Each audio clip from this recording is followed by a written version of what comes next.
All right, James. This is something I thought of this. I think last time you were here, in reference to primarily you are reading and also listening to audiobooks, mostly of the ancients, or at least things about the ancients. But you like to go to the primary source, the ancient texts of the Greeks, the Romans, even maybe others. Um, it's sort of a two-part question, I guess. Like, what percentage of ancient texts do you think are lost versus which ones survive and have been passed down to us through the ages? And in the second question is in reference to the stuff you have read, have they ever mentioned in the ones that survived texts or books written by other authors or with other titles that you know existed but are lost? Like, we talk about lost. I talk about in my stuff like lost cinema, lost films, films that were like the uh, the prints were dissolved, or they were firebombed, or even like people erasing videotapes of stuff because they wanted to save like $10.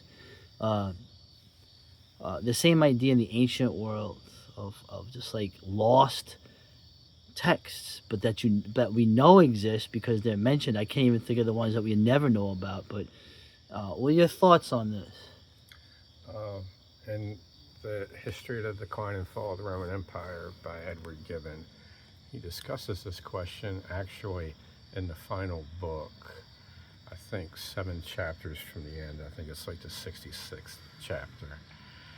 He's of the opinion that we have more of the ancient texts uh, at our disposal than we actually could have hoped for. Oh, really? But it's still just a fraction. So there's under 500, I think, in uh, Near Eastern and Mediterranean, European antiquity. I'm even considering fragments, just small pieces. I believe it's under 500 ancient texts. The Library of Alexandria was said to have had 250,000. Okay. Uh, there were three apparent disasters that befell that, an accidental fire, an earthquake, and then intentional burnings under Muslim occupation. Mm. Um, but there was the Library of Pergamum that was established by Mark Antony at the same um, time that a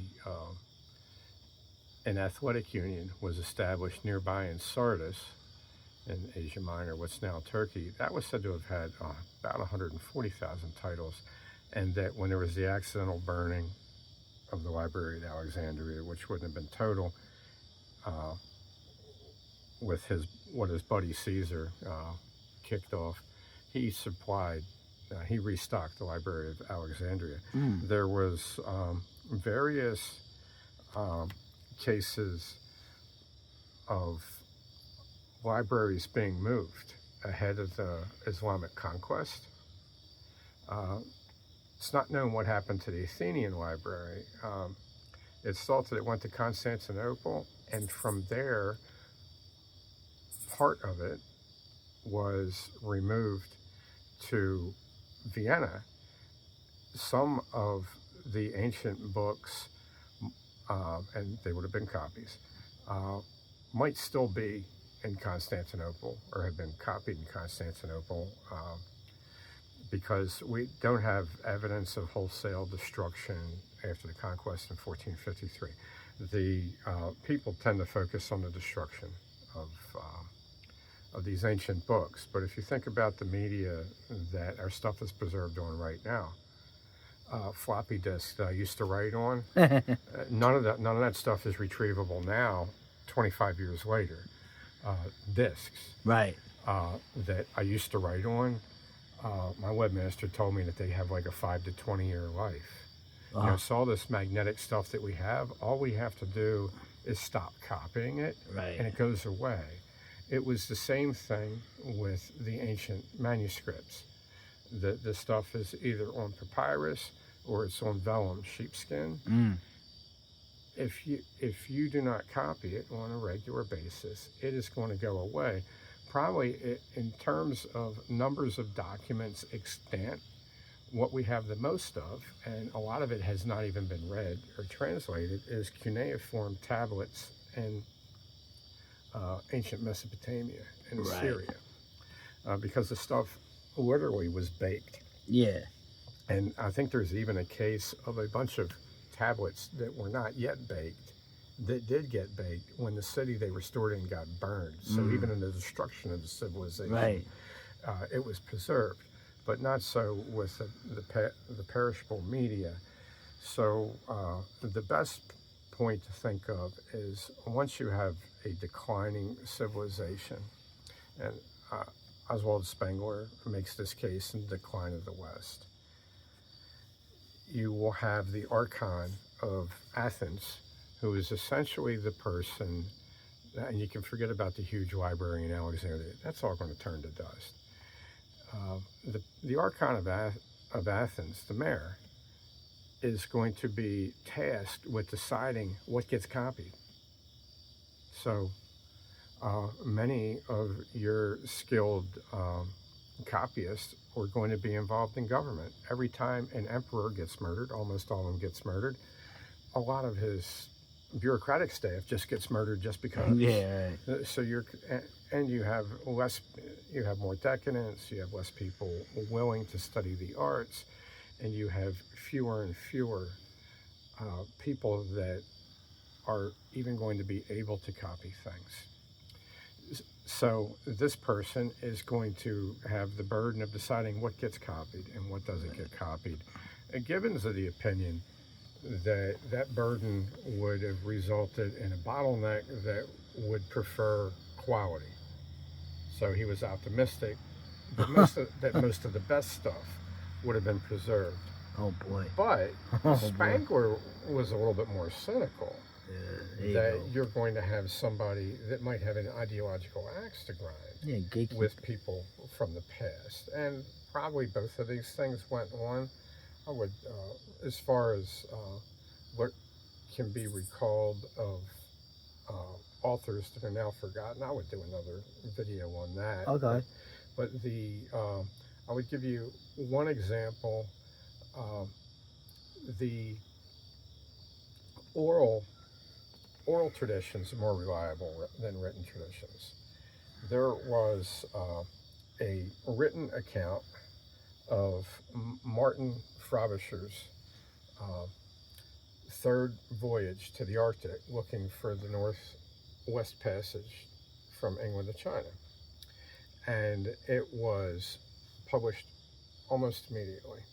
And it was written by a man that was on the expedition, and there were hundreds of people that were there. It was at least over 100 people. They had 5 ships.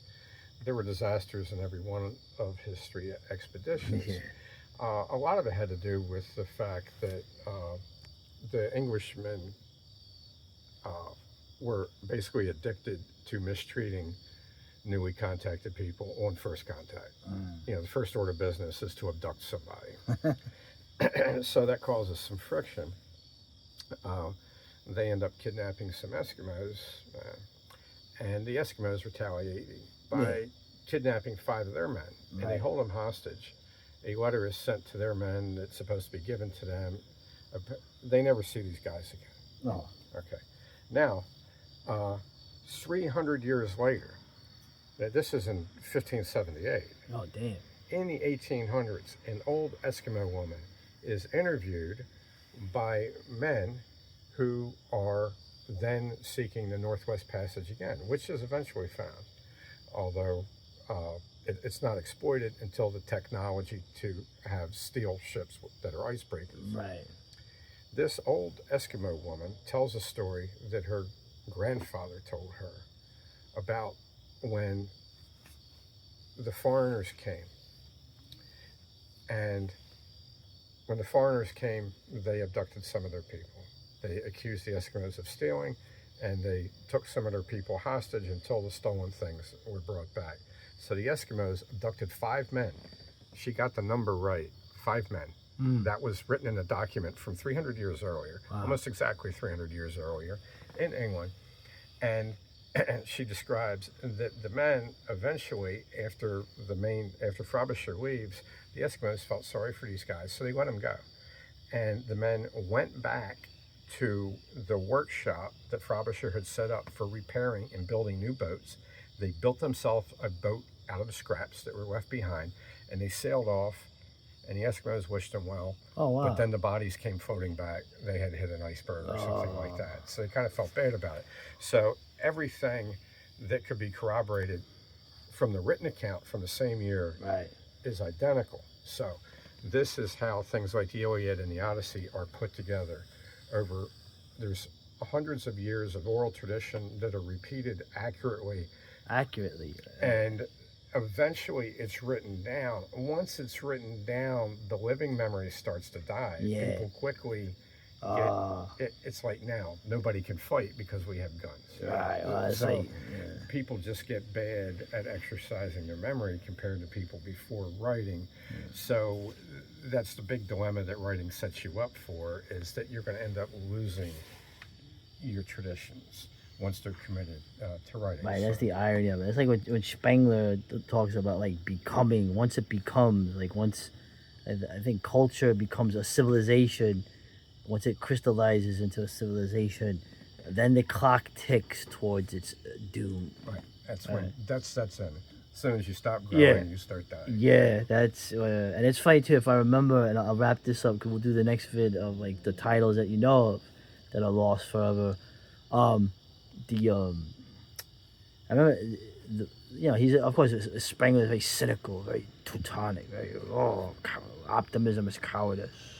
I don't think the guy ever smiled in any photo they had of him, but he does get very indignant from what I remember, from the annotated version. Okay, forgive me. He gets very indignant, and he almost seems like totally like not angry, but also sad the fact that there are three books that were written by the Aztecs in their written language, which is nobody after the conquest of Mexico and places like that. Uh, no one who can read that existed anymore. So you have these books with a language that nobody can read. He considered that almost like a friggin' like a disaster of huge proportion.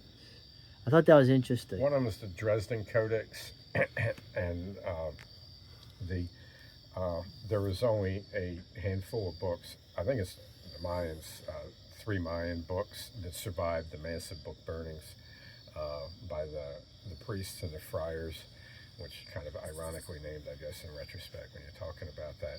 Some of the Aztec stuff was actually translated by the sons of Aztec priests who converted to Catholicism, Okay. and then actually put stuff down from memory and translated some things that they had. Um, but since Spengler wrote, there was a guy, a really smart dude in the late 1970s, early 1980s, that wrote a book, A Forest of Kings. And him and his colleagues succeeded in translating Aztec language. Oh, cool. But that was 50 years after I mean, Spengler died. I'm not saying I'm a pro Aztec, but Well, that is hundreds or thousands of their books were intentionally destroyed. Yeah, I think pro Aztec. What am I friggin'? What is this? Fox News? It's any language of any people. No one's a saint. It is sad when it's gone. There would be information in there that could be used to corroborate things in other parts of the world. So that was there was a happy ending. Good. As far as those three books were concerned, they were eventually translated. I was thinking them too. Like they're trying to save the Manchu language, obviously the written language and the spoken language in Manchuria, which I am for, believe it or not. So, and yes, everything goes to dust eventually, but keeping things alive, you can do that too. But it's probably better than keeping most people alive past their prime. I would like to propose that some anthropologists try to preserve the hood rat language. Oh God, can you imagine? It's already being corrupted by people from outside of that culture who are imitating them. I mean, I just saw like a bearded dude that was like in his 40s doing like country rap. Somebody showed me that video. I wanted to go get rid of it. One shot just you don't ever mention country music on this channel again, mister. You know how I feel about that damn fucking music. That was like obscene, like I rather 4 listen. different ways. I rather listen to that mumble, like have a stroke, drug dealing rap shit than fucking country music. All right, sorry. Oh, people getting mad in the comments. All right. We'll go to the next video of the I believe you said right the texts that you're aware of that don't exist, but you know they existed because they were referenced in texts that did exist. Yes. All right, here we go.